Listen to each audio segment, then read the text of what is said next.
ఇంకోటి ఏంటంటే పిఎస్ఆర్ ఆంజనేయులు చాలా నిజాయితీపరుడు అనే స్టేట్మెంట్ ఇచ్చాడు ఉండవెల్లి అరుణ్ కుమార్. చాలా నిజాయితీపరుడైతే మరి నువ్వు జగన్మోహన్ రెడ్డి మాట విని దొంగ కేసు ఫైల్ చేసి దొంగ కేసు మీద నువ్వు ఒక అమ్మాయిని అరెస్ట్ చేసి తీసుకురావటం కరెక్టా ఉండవెల్లి అరుణ్ కుమార్? అది కూడా చెప్పాలి. నిజాయితీపరుడు. ఇది పిఎస్ఆర్ ఆంజనేయులు అవినీతి చేశాడని కాదు కదా ఈ కేసు పెట్టింది. ఒక తప్పుడు కేసుని ఆ కేసు ఆ కంప్లైంట్ ఎవరైనా కంప్లైంట్ ఇస్తే first genuinity of the complaint చూసుకోవాలి కేసు బుక్ చేసే పోలీస్ అధికారి.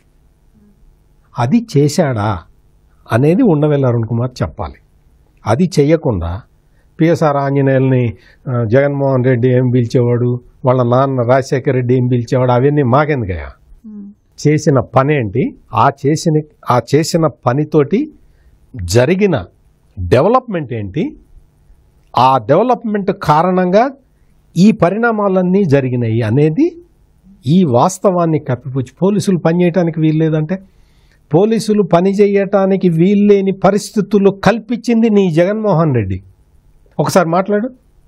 ఇక్కడ మనం గమనించాల్సింది ఏంటి అంటే ఈ ఉండవెల్లి అరుణ్ కుమార్ ఒక కుట్రపూరితంగా వ్యవహరిస్తూ పిఎస్ఆర్ ఆంజనేయులు మీద ఉన్న కేసు కాకుండా వేరే కేసు గురించి చెబుతూ ప్రజలని తప్పుదోవ పట్టించటానికి ప్రయత్నం చేస్తున్నాడు అనేదే ఇక్కడ మనం ఆలోచించాల్సిన విషయం. ఇక్కడ అతను ఎందుకు చేశాడు అంటే పిఎస్ఆర్ ఆంజనేయులు కాదంబరి జత్వాన్ని ఎందుకు అరెస్ట్ చేయించాడు? జగన్మోహన్ రెడ్డి మెప్పు కోసం. ఉండవెల్లి అరుణ్ కుమార్ ఈ తప్పుడు ఆర్గ్యుమెంట్ని ఎందుకు ప్రదర్శిస్తూ మొత్తం ప్రజలకు ఎందుకు చెప్తున్నాడు? సేమ్. అందుకని ఇక్కడ మనం చూడాల్సిన పాయింట్ ఏంటంటే పోలీసులు పిఎస్ఆర్ ఆంజనేయులు లాగా ప్రవర్తించవచ్చా? Will you justify that? Undavalli Arun Kumar should answer.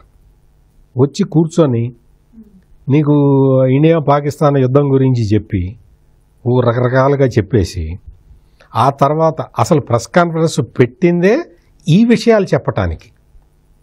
కానీ ఉండవెల్లి అరుణ్ కుమార్ ముందర ఒక అరగంట సేపు ఇండియా పాకిస్తాన్ యుద్ధం గురించి దేశభక్తి గురించి మోడీ చేస్తున్న మోడీట పబ్లిసిటీ చేసుకుంటున్నట్ట. సర్జికల్ స్ట్రైక్స్ చేసి మోడీ పబ్లిసిటీ చేసుకుంటున్నట్ట.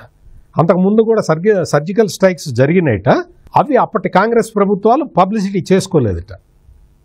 ఇటువంటి తప్పుడు డాక్టరైన్లని ప్రజల ముందర ఉంచుతున్న ఈ ఉండవెల్లి అరుణ్ కుమార్ మొత్తం అదంతా కూడా తప్పే చెప్పాడు. పిఎస్ఆర్ ఆంజనేయులు కేసు కూడా తప్పే చెప్పాడు. అతను చెప్పిన వాటిలో ఏది వాస్తవం లేదు. పిఎస్ఆర్ ఆంజనేయుల్ని అరెస్ట్ చేసింది కంప్లైంట్ని వెరిఫై చేసుకోకుండా. కంప్లైంటే తప్పుడు కంప్లైంట్ అయినా సరే వాళ్ళతోటి కాంప్రమైజ్ అయ్యి ఎవరైతే కంప్లైంట్ చేశాడో అతనితోటి కాంప్రమైజ్ అయ్యి ఇద్దరు పోలీస్ ఆఫీసర్లను పంపించి ఒక మహిళని మహిళనే కాదు ఆ అమ్మాయి తల్లి తండ్రిని కూడా అరెస్ట్ చేసి తీసుకురావటం అది కేసు. ఏంటి దానికి అరెస్ట్ చేసి తెచ్చారు, కోర్టు బెయిల్ ఇవ్వగానే వదిలేశారని చెప్తున్నాడు. వదిలేస్తారు. పిఎస్ఆర్ ఆంజనేయులు కూడా కోర్టు బెయిల్ ఇస్తే వదిలేస్తారు. బెయిల్ కోసం ప్రయత్నం చేయమను.